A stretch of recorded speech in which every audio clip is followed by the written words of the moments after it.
오늘 저희는 로마서 말씀의 마지막 시간입니다. 저희가 지난 1월부터 오늘까지 해서 총 10번에 걸쳐서 10회에 걸쳐서 로마서에 나타난 하나님 나라의 복음을 살펴보았습니다. 네, 저만 살펴본 건 아니죠. 네, 함께 여러분들이 계셨기에 하나님이 우리에게 주신 로마서에 통한 하나님 나라의 복음이 우리에게 들려진 줄로 믿습니다. 우리는 이 시간들을 통해서 복음이 무엇인지, 하나님께서 계속해서 성경의 모든 곳곳에서 말씀하고 계시는 복음이라는 것이 무엇인지에 대해서, 또 그 복음이 왜 필요한지, 그리고 복음에는 어떠한 능력이 있는지, 그리고 복음을 듣게 된 사람들, 복음을 받아들인 사람들은 어떠한 삶을 살게 되는지를 로마서의 말씀을 통해서 저희가 살펴보았습니다. 간략하게 지난 시간들을 좀 한번 정리를 해보자면, 먼저 저희는 하나님의 로마서의 말씀을 통해서 우리에게 하나님 나라의 복음에는 하나님의 오리지널 플랜이 담겨있다는 이야기를 했습니다. 하나님의 원래 계획, 세상을 처음 만드셨을 때 이 세상을 왜 어떤 계획을 가지고 만드셨는지, 그리고 하나님이 그 계획, 그 목적을 반드시 이루실 것이고 성취하실 것이라는 것, 그게 바로 복음에 담겨 있다는 것이죠. 그리고 하나님은 그것을 위해서 하나님이 만드신 피조물들이 모두 하나님과의 친밀한 관계 속에서 사랑하고 사랑받으며 그렇게 행복하게 살아가도록 만드셨다는 것. 마치 우리가 출산을 할 때 이 아이를 사랑하기 위해서 출산을 하잖아요. 내가 이 아이를 부려먹으려고 한번, 그래, 나오면 어디 한번 잘 공양 한번 해봐라. 내가 너로 한번 덮쳐보자. 이런 마음으로 아이를 낳는 부모가 어디 있어요? 아이를 낳는 이유는 사랑하기 위해서 낳는 거예요. 하나님이 이 세상을 만드신 것 또한 사랑하기 위해서 만드셨다라는 거예요. 그리고 그 태어난 아이를 위해서 부모가 자기가 할 수 있는 최선의 노력으로 그 아이를 온 힘을 다해서 사랑하는 것처럼, 하나님은 우리를 만드시기만 하신 것이 아니고 만든 우리를 하나님의 모든 능력을 동원하셔서 우리를 사랑하신다라는 것이죠. 여러분, 그것이 바로 복음입니다. 복음의 제일 중요한 거예요. 복음은 우리의 문제를 해결하고 이런 보다도 결국 우리가 어떻게 만들어졌으며 우리는 어떤 목적으로 만들어졌고, 우리를 만들 때 하나님 원래의 계획, 원래의 모습은 바로 우리 모두가 사랑을 충분히 받아서 그 사랑으로 행복하게 살아가자. 그게 바로 하나님의 오리지널 플랜이었다는 것이죠. 그러나 하나님의 가장 완벽한 이 피조물인 인간이 하나님을 자발적으로 사랑하도록 주신 자유의지, 그 자유의지로 하나님을 무시하는 죄를 범하게 되었다는 것이죠. 하나님이 자기들이 선택해서 하나님을 사랑하기를 원하셨는데, 그 자유의지로 아담과 하와는 하나님을 무시하고 하나님이 없어도 된다라는 선택을 하게 되었고, 그 무시무시한 죄의 결과로 모든 인류는 이제 죽음이라는 결과를 받게 되었다는 것입니다. 또한 삶을 살아가면서 계속해서 죄의 노예로 살아가게 되어졌고, 그로 인해서 우리는 온갖 문제로 인해서 고통받으며 살아가게 되었다는 것입니다.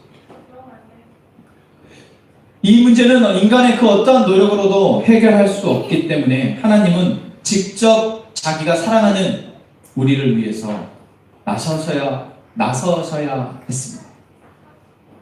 그래서 가장 먼저 죄로 인해 죽어야 하는 우리를 위해 예수님을 십자가에 죽게 하셨습니다. 죄의 결국은 죽음이기 때문에 죄를 지은 모든 인류의 죽음을 대신해서 예수님을 죽게 하셔야만 했던 것이죠. 그리고 우리에게 예수님의 죽으심을 바라보면서 우리는 죄의 결과가 이토록 참혹하구나, 하나님이신 예수님까지도 이 땅에 오셔서 죽으셔야 할 만큼 죄의 값이 참혹하구나. 이것은 그 어떤 것으로도 대신할 수 없구나. 그랬기에 하나님도 예수님을 죽게 하셔야 했구나. 이것을 우리에게 보게 하셨다는 것입니다.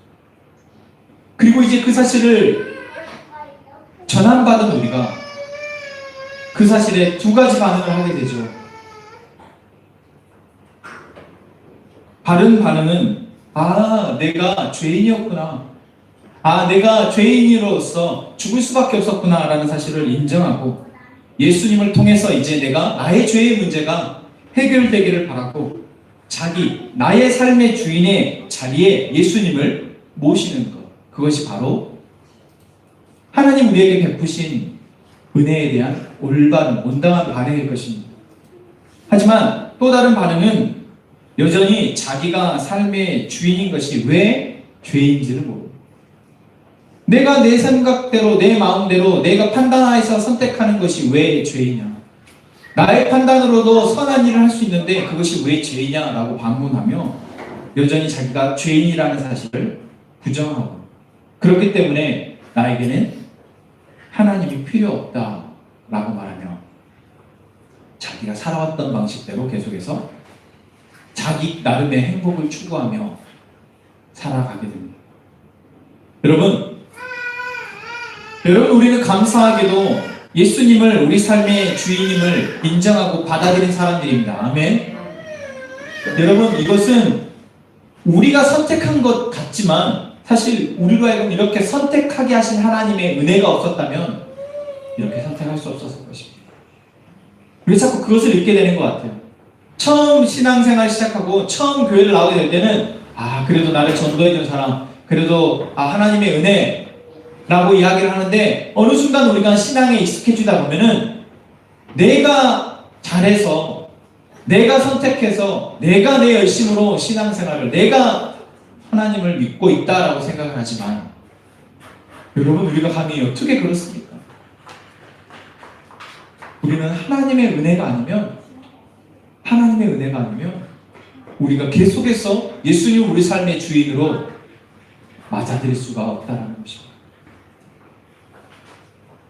오직 하나님의 은혜로 우리가 예수님을 삶의 주인으로 모시며 하나님 안에서 풍성한 삶을 누릴 수 있다는 것을 잊지 말아야 할 것입니다.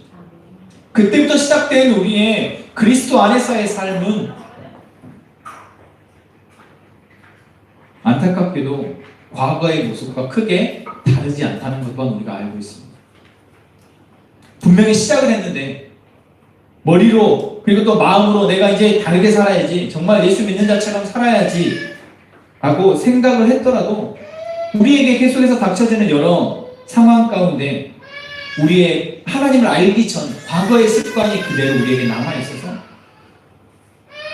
그 습관 때문에 우리는 여전히 죄의 열매를 맺게 되는 것을 보게 됩니다. 그것은 어쩌면 당연한 것입니다. 여러분, 당연한 거예요. 여러분, 새로운 피조물이 되었다라고 말씀하지 않습니까? 이제는 우리는 새로운 피조물이라 라고 말씀하시는데, 새로운 피조물이라는 것은 다시 태어났다는 겁니다. 갓 태어난 아이가 무엇을 할 수 있어요? 아무것도 할 수 없습니다. 갓 태어난 아이는 새로운 생명을 부여받았지만 자기가 그 생명을 유지할 수 없어요. 갓 태어난 아이의 생명을 유지시켜주기 위해서 하나님이 부모를 그 생명의 양육자로 붙여주시고, 우리가 그리스도를 믿기로 결단을 하고 그리스도 안에서 풍성한 삶을 누리기로 내가 마음으로 결단할지라도 사실 우리는 그럴 힘이 없다는 것입니다. 본질적으로는 하나님의 은혜로 살아가는 것이지만 그 하나님의 은혜는 또한 하나님의 은혜를 미리 맛본, 먼저 맛본 사람들의 사랑을 통해서 우리에게 전달되어져요. 그래서 갓 태어난 아이, 여러분, 아이가 태어나면 모든 아이는 사랑스럽습니다. 그거는 하나님이 처음부터 그렇게 만들어 놓으신 거예요. 그 어떤 아이, 내 아이가 아니라 할지라도 태어난 아이, 저 작은 아이들은 저 아이를 보기만 해도 예쁘다. 분명히 객관적으로 봤을 때는 예쁜 아이가 있고 덜 예쁜 아이가 있을 텐데도 모두 다 예쁘다, 사랑스럽다라는 생각을 하나님께서 하게 만드셨다라는 거예요. 왜요? 그렇게 사랑을 받아야지만 그 아이가 자라나게 됩니다.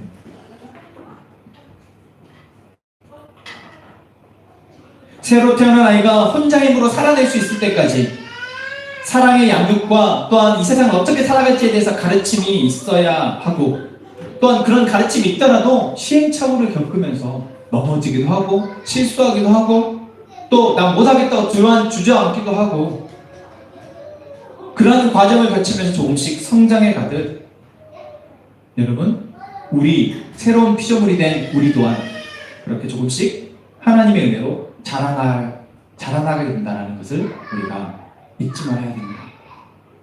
그래서 그렇게 자라나기 위해서 하나님께서 우리에게 주신 선물이 두 가지가 있습니다. 그 선물이 바로 성령 하나님이시고 또한 공동체입니다. 성령 하나님은 어떤 존재이십니까? 제가 우리 권희 형제하고 풍성한 삶에 초대를 하면서 성령 하나님에 대해서 삼위일체 하나님에 대한 이야기를 했어요. 기억나죠? 네. 성령 하나님은 어떤 존재라고요? 우리 곁에 계십니다. 네. 왜 이렇게 옆에 있는 누나를 우리 옆에서 항상 계시는 분이시며 우리 옆에서 항상 계시면서 감시하는 분이 아니시고, 우리가 그리스도 안에서 풍성한 삶을 누리도록, 원래 우리가 누려야 할 풍성한 삶을 살 수 있도록 도우시는 분이 바로 성령 하나님이십니다. 그래서 저는 가전제품을 살 때 따라오는 애프터 서비스와 같은 역할을 한다고 생각해요.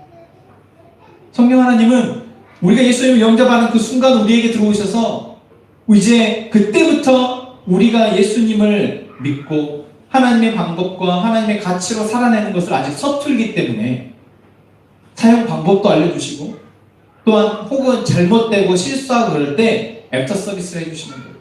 아, 그거 아니야, 이렇게 하는 거야, 이것이 더 행복한 길이야 라고 우리에게 말씀해 주신 분, 그분이 바로 성령 하나님이십니다. 엄청난 선물이죠. 또한 두 번째는 공동체, 바로 새로운 가족입니다. 공동체라는 것은 우리가 선택할 수 없습니다. 내가 공동체를 속하느냐 속하지 않느냐를 선택할 수 없다는 것이죠. 내가 어떤 공동체를 속하느냐는 선택할 수 있죠. 하지만 어떤 공동체를 선택하더라도 반드시 잊지 말아야 할 것은 우리에게는 새로운 가족이 필요하다는 것입니다. 왜 그렇습니까? 갓난아이에게 가족이 없으면 그 아이가 어떻게 자라요? 자랄 수 없어요. 비록 자기를 낳아준 부모가 자기를 버렸다 할지라도 그 아이에게 누가 필요합니까? 새로운 가족이 필요합니다. 새로운 가족이 필요해요. 다시 말하면 모든 사람은 가족이 없으면 자라날 수가 없다는 거예요. 여러분, 예전에 늑대 소년 이야기를 들어보신 적 있으십니까?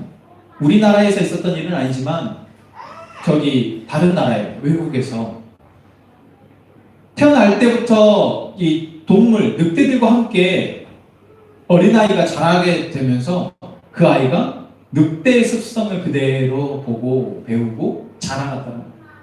그리고 나중에 소년이 된 이후에 그 아이가 발견되어져서 이제 사람들이 사는 세상으로 데리고 왔는데 너무 힘들어 하더라는 거예요. 여러분, 심지어 그 갓난아이를 동물이 양육을 하더라도 그렇게 자라나게 되는 거예요. 근데 하물며 여러분, 내 옆에 사람이 있다는 것은 얼마나 큰 축복이고 은혜냐라는 거예요. 그 사람 비록 조금 많이 모르고 잘은 못할지라도, 잘은 못 산다 할지라도 여러분, 그래도 늑대보다 낫지 않겠습니까? 여러분, 아무리 교회가 보잘것없고 교회가 작고 교회에 목사가 말씀을 잘 못하고 교회 성도들이 아직 성경을 잘 모르고 아직 이제 막 사랑을 배워가더라도 여러분, 그런 공동체, 그런 교회라 할지라도 그 교회가 하나님의 주인 되심을 선언하고 선포하고 하나님이 우리로 하여금 가족이 되게 하셨다는 사실을 인지만 한다면, 그 마음으로 함께 모이기만 한다면 그렇게 자라나지 않겠냐라는 것입니다. 그런데 우리 교회는 그보다는 좀 낫지 않을까요? 하나님께서 세우신 이 함께 행복한 교회가, 우리 함께 행복한 공동체가 여러분 바로 우리가 그리스도 안에서 풍성한 삶을 누릴 때까지 자라나도록 돕는 그런 가족임을 저희가 잊지 않았으면 좋겠습니다. 그러기 위해서 우리는 서로 다름을 이해하고 각자가 가진 은사대로 진실하게 사랑할 수 있는 그런 공동체 되기를 원합니다. 여기까지가 지난주까지의 로마서의 말씀이었어요. 끝난 줄 아셨나요? 이렇게 하고 사실 너무 은혜스럽게 말씀 딱 끝나는. 여기서 그러면 하나님의 복음의 역할이 끝나냐라는 거예요. 이제 공동체로, 이제 한 개인이 구원을 받고 구원받은 자로 행복하게 살아가기 위해 끼리끼리 모여서 알콩달콩 서로 사랑을 주고받으면서 잘 행복하게 살아가면 여기서 끝? 복음의 효력, 복음의 능력이 거기서 끝? 복음이 목적하는 바가 거기서 끝이냐라는 것입니다. 사실 그것만 해도 여러분 우리는 충분하죠. 내가 행복하는 데 있어서 그것으로도 충분할 것 같습니다. 그러나 그렇지 않습니다. 성경은 그렇게 말하고 있지 않아요. 하나님 나라의 복음의 능력은 여기에서 끝이 아닙니다. 복음은 한 개인을 죄에서 건져내는 능력이 있었습니다. 또한 복음은 한 개인을 변화시키는 능력이 있습니다. 또한 복음은 한 개인이 세상을 하나님의 뜻대로 살아갈 수 있는 힘을 줍니다. 그리고 복음은 우리에게 새로운 가족을 만나게 하고 그 가족이 가족이 되도록, 진짜 가족이 되도록 하는 능력이 또한 있습니다. 그리고 복음은 여기에서 더 나아가 온 세상을 변화시켜 나가는, 온 세상을 변화시킬 수 있는 능력이 있음을 성경은 말하고 있습니다. 아멘. 여러분, 우리가 이제 오늘 나눠야 할 여기는 온 세상을 변화시켜 나가고 온 세상을 회복시키는 하나님의 복음의 능력을 이야기하고자 합니다. 오늘 본문의 말씀을 보시죠. 바울 사도가 영세전부터 나의 복음과 예수 그리스도를 전파함은 영세전부터 감추어져 있었다라고 얘기합니다. 자기가 지금 전하고 있는 이 복음, 예수 그리스도라는 이 복음은 태초부터 하나님 계획하시고 계속해서 조금씩 감추어져 있었던 복음이다. 그러나 지금 우리에게는 밝히 보여졌다라고 얘기합니다. 여러분, 이게 무엇이냐면 태초부터 아담과 하와 때부터 하나님은 복음을 약속하셨습니다. 아담과 하와가 범죄했을 때 하나님이 그렇게 선언하시죠. 뱀의 머리가 너희의 뒤꿈치를 물 것이고 하와 여자의 후손이 뱀의 머리를 밟을 것이다. 그건 이미 창세기에 처음 죄를 범했을 때 하나님이 선포하신 말씀입니다. 그렇게 될 것이다. 무엇이에요? 예수 그리스도를 통해서 모든 인류의 죄의 문제가 해결될 것임을, 사단의 권세를 짓밟을 것임을, 그리고 하나님의 나라가 온전히 회복될 것임을 이미 선언하셨다는 것입니다. 그를 위해서 한 개인을 하나님께서 부르시는 겁니다. 그를 위해서 한 개인이 그리스도 안에서 풍성한 삶을 누릴 수 있도록 하나님께서 만들어 가신다는 것입니다. 결국 그렇게 한 개인들이 모여서 공동체가 되고 그 공동체가 모여서 무엇을 하는 것입니까? 모든 민족에게까지 하나님의 영역, 하나님의 복음이 확장되도록 노력한다는 거죠. 하나님 그렇게 되게 하실 것이라는 것입니다.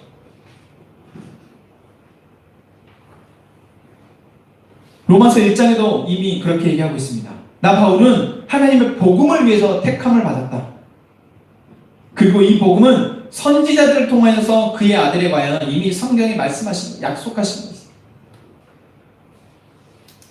복음은 그냥 그 상황에 맞춰서 만들어진 것이 아니라 이미 태초부터, 그리고 구약의 여러 사건들, 선지자들의 입술을 통해서 이렇게 되어질 것이다 라고 예언을 하고 있습니다. 여러분, 이사야서를 보면은 이 복음이 어떻게 우리에게 이루어지는지, 성취되어지는지를 잘 예언해주고 있습니다. 온 세상 가운데, 모든 인류 가운데 정말 힘들어하는 사람, 약한 사람, 어려워하는 사람, 묶여있는 사람, 그런 사람 한 명 없이 하나님이 다 회복하실 것이다 라고 하나님의 복음의 능력을 선포하고 있다는 것입니다. 로마서 1장 16절 말씀에 그래서 복음을 뭐라고 얘기하고 있습니까? 이 복음은 모든 믿는 자에게 구원을 주시는 하나님의 능력입니다. 이 복음은 특정한 인물, 특정한 민족을 위한 것이 아니라 모든 사람, 누구든 믿는 자에게 능력을 주시는, 모든 믿는 자를 구원하시는 하나님의 능력이다. 그래서 먼저 유대인에게 하나님께서 알게 하셨고, 그리고 헬라인, 이방인들에게까지 알게 하셨다. 여러분, 그 이방인이 바로 저희 아니겠습니까?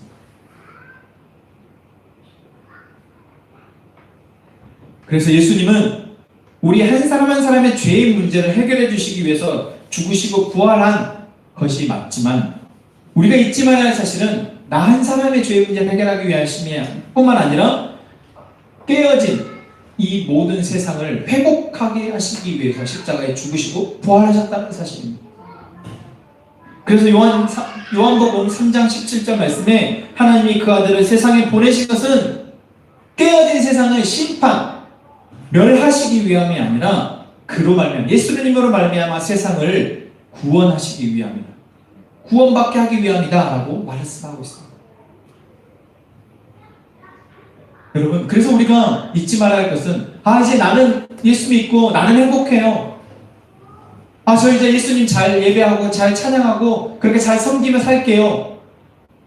그건 정말 좋은 마음이지만 우리의 상태가 건강해지고 내가 그래도 뭔가 선함을 드러내며 살 수 있게 되어졌다면 잊지 말고 바라봐야 할 것이 무엇이냐면 바로 깨어진 세상입니다. 신음하고 있는 사람들의 모습입니다. 여러분, 뉴스를 보십시오. 깝깝하지 않습니까? 어떻게 저렇게 배운 사람들이 저 모양 저렇게 말을 하고 저렇게 행동하고 저렇게 후안무치 안면몰수 뻔뻔하게 저렇게 거짓을 말하고 부정의함을 자랑하고 할 수 있지. 연예인들이고 정치인들이고 경제인들이고 그냥 일반 시민들, 그냥 우리 옆에 있는 사람들조차도 죄를 범하고 부정의하고 다른 사람을 상처 입히는 것에 대해서 죄책감 없이 그것이 죄라고 여기지 않으며 그렇게 살아가는 모습, 그게 바로 여러분 깨어진 세상의 증거입니다. 그래서 로마서 3장 23절에서 모든 사람이 죄를 범한다라고 말씀하고 있지 않습니까?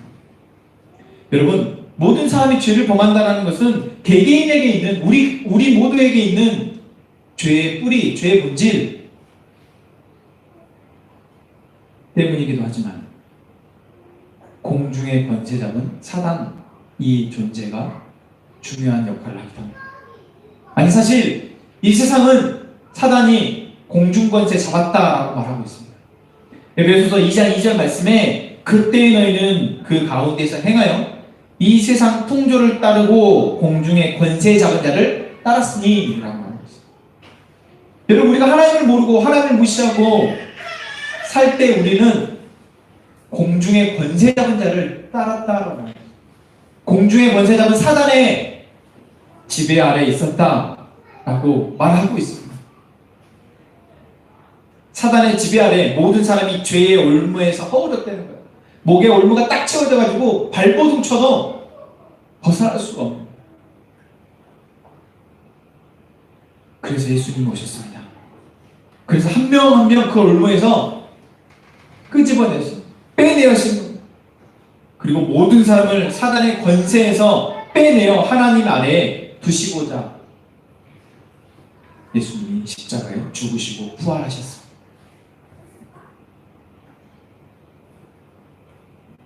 여러분, 복음의 능력이 바로 모든 인류를 죄의 권세에서, 사단의 권세에서 빼내야 합니다.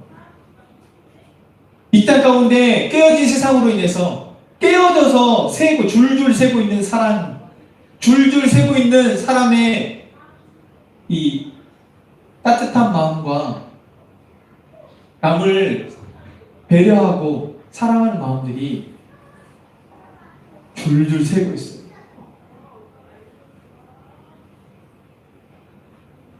그 깨어진 그릇을 봉합하시기 위해서, 회복하시기 위해서 예수님이 십자가에 죽으셨다는 사실을 우리가 잊지 말아야 할 것입니다. 여러분, 이 사실을 잊지 않는 우리에게 하나님께서 이렇게 말씀하십니다. 뭐라고요? 자라라.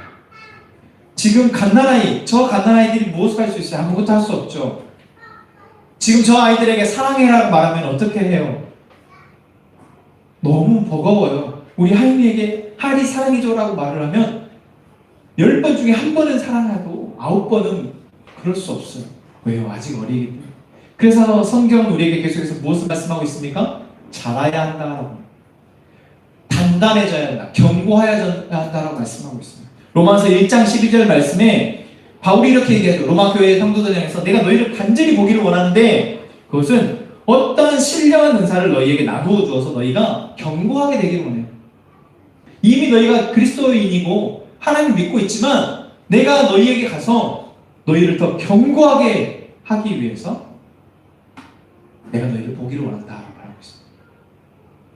또한 에베소서 4장 13절 말씀에 이렇게 얘기하고 있죠. 우리 같이 한번 찾아볼까요? 에베소서 4장 13절 말씀, 우리가 잘 들었던 말씀입니다. 에베소서 4장 13절 같이 보겠습니다. 시작. 우리가 다 하나님의 아들을 믿는 것과 아는 일에 하나가 되어 온전한 사람을 이루어 그리스도의 장성한 분량이 충만한 데까지 이르리니. 아멘. 여러분, 우리가 이제 그리스도인이 되어졌다. 그리고 이제 그리스도의 공동체가 되었다는 것은 그리스도, 하나님의 아들을 믿는 것과 아는 일에 하나가 되어진다는 것입니다. 그렇게 하나가 되어진 우리를 하나님께서 어떻게 하신다는 거예요? 온전한 사람이 되도록 계속해서 성장시켜 나가십니다. 그리스도의 장성한 분량, 예수님이 감당하셨던 이 땅 가운데 오셔서 하나님 나라를 선포하시고 하나님 나라를 보여주시고 하나님 나라를 살아내셨던 예수님처럼 우리도 그렇게 되어가도록 자라게 하신다는 것, 우리에게 자라야 한다고, 너희들이 견고해져야 한다고, 단단해져야 한다고. 왜요? 깨어진 세상을 우리가 봉합해야 합니다. 누가 봉합해주지 않아요. 누가 봉합해주지 않습니다. 누가 해줬으면 좋겠다. 저 사람 누가 다른 사람이 사랑해줬으면 좋겠다. 아, 저 사람 누가 다른 사람이 도와줬으면 좋겠다. 그런 마음 여러분 우리가 진짜 많이 먹잖아요. 하나님께서 우리에게 모든 사람을 도우라고 말씀하시지 않지만 그래도 100번 말하면 1명 정도는 우리가 너가 해라고 말씀합니다. 우리가 100명이 보여진다면 그 100명 가운데 1명 정도는 우리가 감당하고 우리가 사랑해야 하고 우리가 떼어진 그들의 마음과 그들의 심령을 우리가 사랑으로 봉합해야 한다는 것, 하나님께서 우리에게 말씀하시고 계시는 것입니다. 그것이 무엇입니까? 바로 복음 전수입니다. 복음을 전한다는 것은 단순히 예수 믿으세요, 예수님이 우리를 십자가로 죽으셨습니다 라는 것을 선포하고 선언하는 것에 멈추는 것이 아니라 전수라는 것은 무엇입니까? 여러분, 장인이 기술을 전수할 때도 그냥 이론 책 하나 주고 자 이거 읽으면 할 수 있어요 라고 말합니까? 아니요. 오랜 시간을 두고 옆에서 도와주고 가르쳐주고 때로는 책망도 하고 옆에서 도와서 그 사람이 그것을 할 수 있도록 해주는 것이 무엇이에요? 기술 전수입니다. 하물며 복음 전수는요, 복음은요 기술을 배우는 것보다도, 기술을 전해내는 것보다도 더 엄청난 능력이 있는 이 복음을 우리가 말로만 전한다 해서 전해지면요, 사도 바울이 그러했듯이 이 땅에 우리에게까지 복음이 전수되도록 계속해서 전했던 수많은 믿음의 선배들이 그러했듯이 우리에게도 하나님이 복음을 전수하라라고 말씀하고 계십니다. 여러분, 복음을 전수한다는 것 쉽지 않은 일이지만 사실 우리가 이미 하고 있는 일이기도 합니다. 여러분 이미 여러분은 복음을 전수하는 삶을 살고 있습니다. 아멘. 안 믿으시군요. 여러분 이미 여러분은 복음을 전수하는 삶을 살고 있어요. 어떻게 살고 있을까요? 바로 여러분에게 주신 하나님의 마음으로 선함을 드러내며 사는 것. 그게 복음 전수의 중요한 일입니다. 그리고 여러분들이 비록 많이 알고 있진 않지만 조금의 말, 내가 알고 있는 예수님에 대해서, 내가 알고 있는 하나님의 사랑에 대해서, 그리고 내가 알고 있는 하나님의 정의와 하나님의 공의와 하나님의 은혜에 대해서 그래도 틈틈이 내 주변에 그런 것들에 필요한 사람들에게 여러분의 입술을 열어서 하고 있는 것. 그게 바로 무엇입니까? 복음 전수. 여러분이 몰라서 그렇지 이미 여러분들 복음을 전수하는 삶을 살고 있다는 것입니다. 그리고 우리가 그것이 자라나면 자라날수록 우리는 더 강력한 복음을 전수하는 자가 되어질 것입니다. 그래서 하나님께서 우리에게 이 복음 전수의 삶이 단순한 지식의 전달이 아니기 때문에 로마서의 마지막 부분에서 우리에게 뭐라고 말씀하십니까? 로마서 12장 17절 말씀에 아무에게도 악을 악으로 갚지 말고 모든 사람 앞에서 선한 일을 뭐하라고요? 도모하라. 또한 12장 18절 말씀에 할 수 있거든 너희로서 모든 사람과 더불어 화목하라. 여러분 여기서 하나님께서 중요한 단서를 붙여주시잖아요. 우리에게 그렇게 안 하면 죽는다고 말씀하시는 게 아니에요. 17절 말씀에서도 뭐라고 얘기했어요? 선한 일을 도모하라. 될 수 있으면 선한 일을 하도록 하라. 18절에서도 할 수 있다면 하라라고 말하고 있습니다. 여기서 두 가지 의미가 있어요. 할 수 있는 것만 해 라는 의미로 해석한다면 우리의 믿음이 아직 어린 사람에게는 그렇게 해석될 수 있지만 또 성장, 믿음의 성숙의 과정에 있는 사람에게는 이것이 뭐 어떻게 들릴까요? 내가 할 수 있는 힘을 다해서 내가 할 수 있는 힘을 다해서 최선을 다해서 모든 사람에게 화목하고 선하고 선하게 하라라고 말씀하는 것입니다. 그리고 이것이 무엇입니까? 복음 전수의 중요한 부분입니다.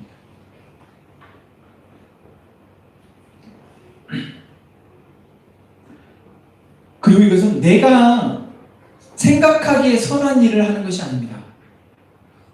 내가 생각하기에 선한 일만을 의미하는 것이 아니라고요. 성경에서 하나님은 하나님의 의, 하나님의 사랑이 무너져 버린 곳에 하나님의 사람들을 보내서 선한 일을 하게 하십니다. 예수님도 이 땅에 오셔서 어떻게 하셨습니까? 약자에게 가셨어요. 병든 사람에게 가셨어요. 위로가 필요한 사람들에게 가셨습니다. 그리고 사회 취약계층들에게 가셨어요. 나병 환자들. 그리고 가늠한 여인. 또 사마리아 땅에. 모든 사람들이 천대시하고 사회 구조상 가장 힘이 없는 사람들에게 가셨습니다. 여러분 이것이 무엇을 말하고 있습니까? 우리가 내 옆에 있는 이웃을 사랑하고 그들에게 선한 일을 하는 것도 중요하지만 우리가 나 혼자의 힘이면 그것도 버겁지만 하나님께서 우리를 공동체로 모이게 하셨기 때문에 우리가 공동체의 힘을 가지고 우리 사회 가운데 깨어져 있는 곳, 우리 사회 가운데 시스템상 구조상 아예 누구의 사랑과 관심도 얻지 못하는 곳, 그곳을 공동체가 함께 바라보고 그곳에 하나님의 사랑을, 하나님의 의를 드러내라라고 말씀하고 있는 것입니다. 그 일은 때로 밑빠진 독에 물을 붓는 것 같을 때도 있습니다. 때로 도저히 혼자서 할 수 없는 일일 수도 있습니다. 또 아무도 알아주지 않는 일일 수도 있습니다. 하나님의 일을 하는 자들의 수고와 눈물을 하나님은 결코 헛되게 하지 않으신다는 사실을 우리가 그때마다 그런 마음이 들 때마다 잊지 않고 떠올렸으면 좋겠습니다. 내 눈물의 씨앗을 하나님께서 반드시 거두실 것이다. 나는 씨앗을 눈물로 뿌리는 것이다. 그것을 거두시는 분은 하나님이시다.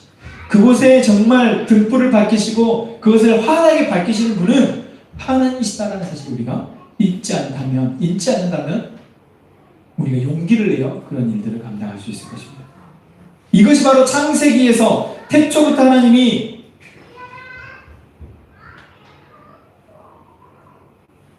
회복해 하시고자 하셨던 하나님의 나라입니다. 하나님의 다스리심이 회복되는 것입니다. 그리고 주기도문에서 말씀하는 것처럼 하나님의 나라가 이 땅에 임하는 것입니다. 그리고 이를 통해서 하나님은 영광을 받으신다 말씀하십니다. 사랑하는 우리 함께 행복한 교회 형제자매 여러분, 하나님 나라의 복음이 우리에게 들어왔다면 이러면 우리가 이 복음을 가능한 많이 사용해서 이 복음의 능력으로 우리가 삶을 살아내고 이 복음의 능력으로 우리가 먼저 행복해지고 또한 우리 주변에 행복해져야 될 사랑이 필요한 사람들에게까지 그것이 전달대로 힘쓰는 저희 공동체가 되길 원합니다. 우리의 능력, 우리의 힘을 할 수 있는 것이 아니고 하나님께서 우리가 그렇게 되어가도록 만들 것임을 믿고 나아가는 저희가 되기를 원합니다. 이 시간 우리가 함께 찬양하며 그 마음을 하나님께 올려드립시다.